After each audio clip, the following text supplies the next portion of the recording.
Did you know that Genghis Khan actually came from the clan of the so-called Black Tartars? Let's go back and try to figure out where the people who became the Tartars came from. This is the Great Steppe around 300 BC. For the Tartars, the steppe is as much of a civilizational cradle as the Mediterranean Sea is for Europeans. But if the Mediterranean Sea makes you think of olives, vineyards, and ships, then the Great Steppe should provoke visions of horses, pastures, and yurts.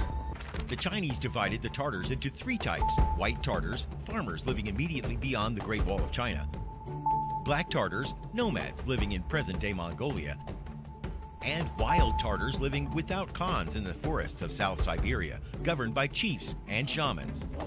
These are the ancestral lands of Genghis Khan. Genghis Khan came from the Black Tartars. He called his dynasty the Mongols, or the Great Moguls. They lacked the stereotypical ethnic features that you think of today. Genghis Khan himself was tall, red-haired, and blue-eyed, a typical European. In 25 years, Genghis Khan and 100,000 soldiers conquered more lands and peoples than all the Roman emperors in 400 years. There was a race of people known as Tartarians, which many historians know little about. Some speculate that they were once a great and sophisticated empire. Old maps clearly identify Tartary, or Great Tartary, as a huge landmass. Its people were described as Turkic, an ethno-linguistic culture found throughout Asia, North Africa, and parts of Europe. Tartary had its own flag, their own kings, and their own language. Maybe these Tartarians were related to the original three-dimensional Aryans who appeared during the Age of Aries, descendants of some of those who survived the cataclysm which wiped out Atlantis. This is interesting because in Herodotus's histories he talks about a people called Atarantians. Could he be referring to the Tartarians, possibly descendants of the Atlanteans? The Internet Encyclopedia, encyclopedia.com, states that after the Bolshevik Revolution, Tartars were targeted for extermination. In the 1920s, most Tartar leaders and intellectuals who wanted independence were eliminated through execution or exile. This policy against the Tartars continued to some extent until the early 1950s. It is important to point out, as the victors write the history books, they occasionally try to eliminate important aspects which they see as counterproductive to their own importance. In 1999, a CIA document was released into the public domain, written in 1957, suggesting that the Soviet government set out to erase certain aspects of Tartarian history from the official record, essentially rewriting history to suit their agenda and modern narrative. When considering that the Bolshevik Revolution was partly financed by the international financial cartel, it opens up a whole avenue of historical deceit. After the German National Socialists came to power in 1933, a strong relationship developed between themselves and the Iranian Shah. A great deal of trade took place between the two countries, with almost 50% of Iranians' overall trade being with Germany. The Iranian people were immune to the German racial Nuremberg laws because of their Aryan heritage. In 1935, the Shah asked the international community to refer to the country as Iran, land of Aryans, instead of its Western adopted name of Persia. In 1939, Germany gave the Iranians a library of over 7,500 books relating to German science and the close relationship between the two Aryan cultures. Because of these close ties and volume of trade taking place between Iran and Germany, the Allies put pressure on the Shah to scale down his dealings with the Axis powers. Trying to keep all sides happy, the Shah promoted his country as neutral. Unconvinced of this, the Allies invaded on the 25th of August 1941 in a joint Anglo-Soviet attack on Iran. 3 weeks later, the Shah and any pro-German government officials were asked to resign. The Shah's son replaced him as head of state, allowing the Allies control of the country's oil fields. Between the 28th of November and the 1st of December 1943, the Tehran Conference took place, the first time the big three Allied leaders had met together during the war, to discuss future strategy concerning a second front against Germany, and also the need to recognize Iran as an independent country. Of all the places in the world to hold a conference discussing the defeat of the German Nordic Aryans, one can't help but feel that Tehran, in the heart of the land of Aryan, was not just a random coincidence.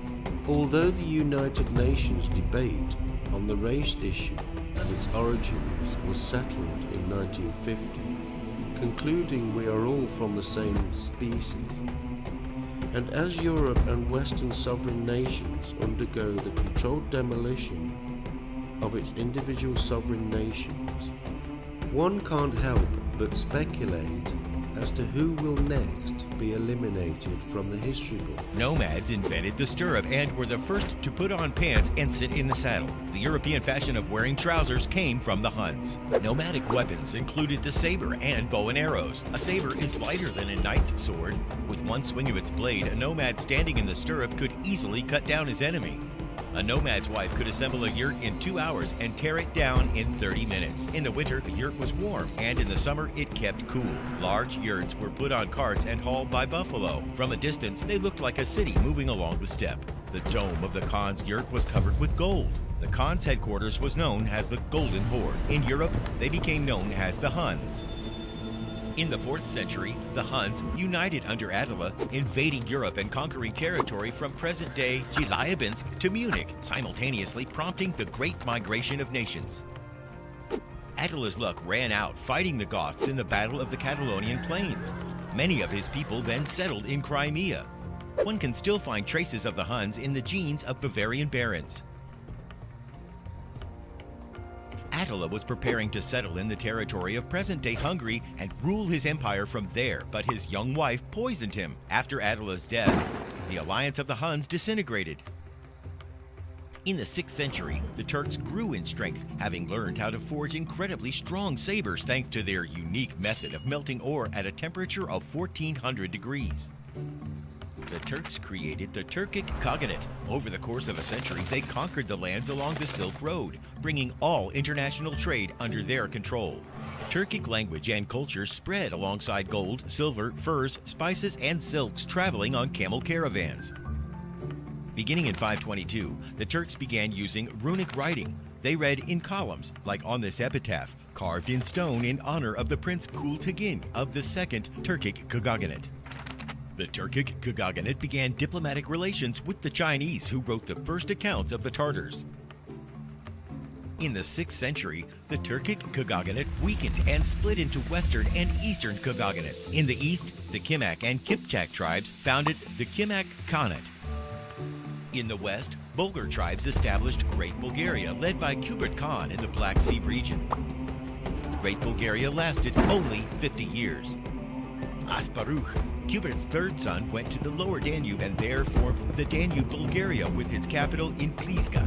This is modern-day Bulgaria, whose capital is in Sofia. Kotrog, Kubrat's second son, went north. There, where the Volga and the Kama rivers met, he founded the Volga-Bulgaria state, with its capital in the city of Bulgar. In 922, at the invitation of Iltibar Almush, an emissary from Baghdad arrived in Volga-Bulgaria, marking the region's official adoption of Islam. The secretary of the ambassador Ibn Fadlan wrote a very detailed account of his journey. By the way, Rus, which would later become Russia, adopted Christianity only 66 years later. Russian princes appointed by the Great Khan either paid taxes or served in the army. In return, they benefited from secured borders, safe roads from Crimea to China, and a stable financial system. In this way, the Golden Horde, later nicknamed by the Russians the Tartar Yoke, lasted until the 15th century. After a time of troubles, the plague, and the invasion of Tamerlane, the empire began to weaken. Cities such as the capital of Saray began to die out. Its function passed to the city of crime, now Stary Crime, which claimed the legacy of the Golden Horde. At the same time, Moscow entered the political arena as a formidable contender. A fragile union between crime, Moscow, and Kazan exited throughout Eurasia until the fall of Kazan and Astrakhan. In 1552, Ivan the Terrible sacked Kazan. The year before, he built a military base in nearby Shvayetsk. Everybody in the region took sides, either with Moscow or Kazan. Ivan the Terrible attacked Kazan with the cavalry of the Kazim Khanat's leader, Shah Ali. Ivan the Terrible had an army of 150,000 people and 150 cannons. In Kazan, he was opposed by 33,000 soldiers. Using gunpowder, Ivan blew up the city wall and stormed in. St. Basil's Cathedral, standing in Moscow's Red Square, commemorates this event. When Kazan fell, the Tartars lost their statehood. The Astrakhan Khanat subsequently fell, followed by the Siberian Khanat and later the Crimean, after which the Tartar factor faded from the world arena. The myth of Queen Siumbiki is connected with the capture of Kazan. She allegedly refused to marry the Tsar and leapt to her death from the tower that now bears her name. In fact, the tower was built in the early 18th century, and Siumbiki was married in 1551 before the capture of Kazan. She lived out her years with her husband Shah Ali. The Tsardom of Kazan came into existence, governed personally by Ivan the Terrible. He created the Kazan Diocese, which forcibly baptized some Tartars. Tartar soldiers established new lives for themselves and for their warriors from the cities of Kashira, Kolomna, and Serpikov. In 1708, the Tsardom of Kazan was transformed into Kazan province under the authority of Count Peter Apraksin, a close friend of Peter the Great. From 1733 to 1774, the province was caught up in a peasant war. Tartars flocked to the aid of the Cossack Emelian Pugachev, who even tried to capture Kazan.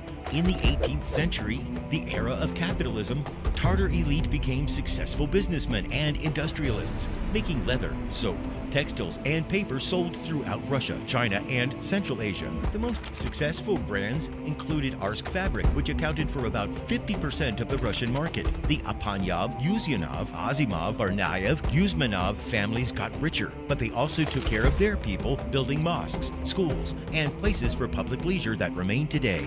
By the end of the 19th century, an ideological split emerged among the leaders of the nation. Some Tartars, known as Akademists, wanted to hold on to patriarchal traditions. Their opponents, known as Jadidists, favored Europe and Turkey, secular education, and Western fashion.